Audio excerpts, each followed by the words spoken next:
السلام عليكم ورحمة الله وبركاته.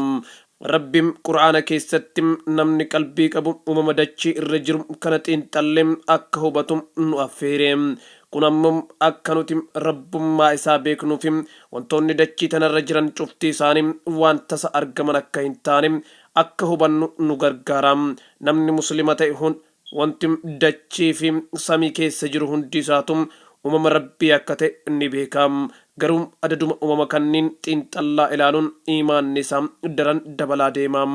Dhugumatti uumamni rabbii cuftii isaatum kan ajaa'ibaati. Bineensi har'a isinii wal barsiisuuf deemu okaapii jedhamam. Bineensa kanam yeroo jalqabaatiif ijaan yoo argitan waan harree diidoo argitan isinitti fakkaata.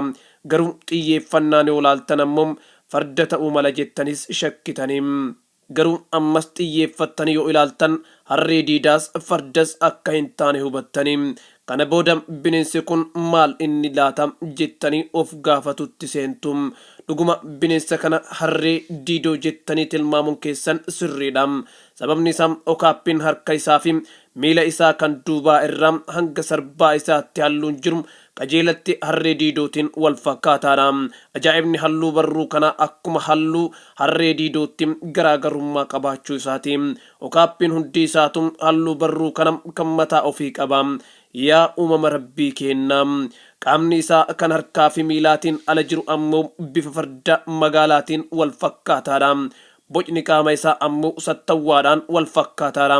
Garaagarummaan sattawwaa fi okaappii jidduu jiru dheerina isaanii qofa.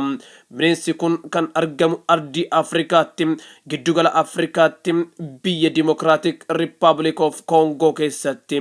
Dheerinni fuula isaa irraa hanga eegee isaa jiru meetira 2.5 kan ta'u yoo ta'u, lafarraa hanga ceekuu isaa kan jiru ammoo meetira 2 ta'a. Ulfaatinni okaappiidha kiloogiraama 200 hanga 350 ta'a.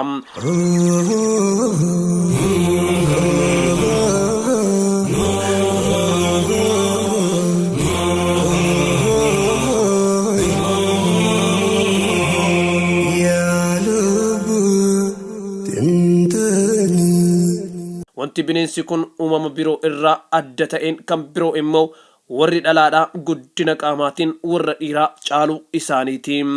Okaappiin dhiiraa gaafa gabaabaa kan gogaan haguugame kan oseekoon jedhamu kallacharraa qaba. Walfakkeenya bineensi kun sattawwaa waliin qabu keessa inni tokko. Bineensonni miila 4 qaban hedduun isaanii yeroo harka mirgaa kan fuulduraa sochoosan miila isaanii kan bitaa sochoosu. Okaappii fi sattawwaan garuu harkaa fi miila mirgaa wal faana sochoosu. Okaappiin arraba dheeraa qaba. Arraba dheeraa kanaan balfa ijaa fi gurra keessa jiru ittiin qulqulleeffachuu danda'a. Baala garagaraas gara afaanii galchuuf kan fayyadamus arrabuma isaa kana.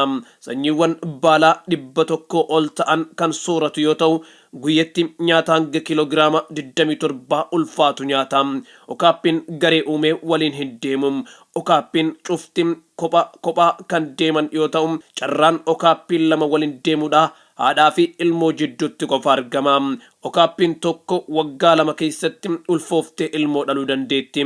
Yeroon dheerina ulfaatis hanga 15ti. Ilmoon dhalatus daqiiqaa 30 keessatti qajeelee dhaabbachuu danda'a. Subhaanallah. Rabbiin guddaan uumama hunda haala ofii fedhuun tolchee uume qulqullaa'e.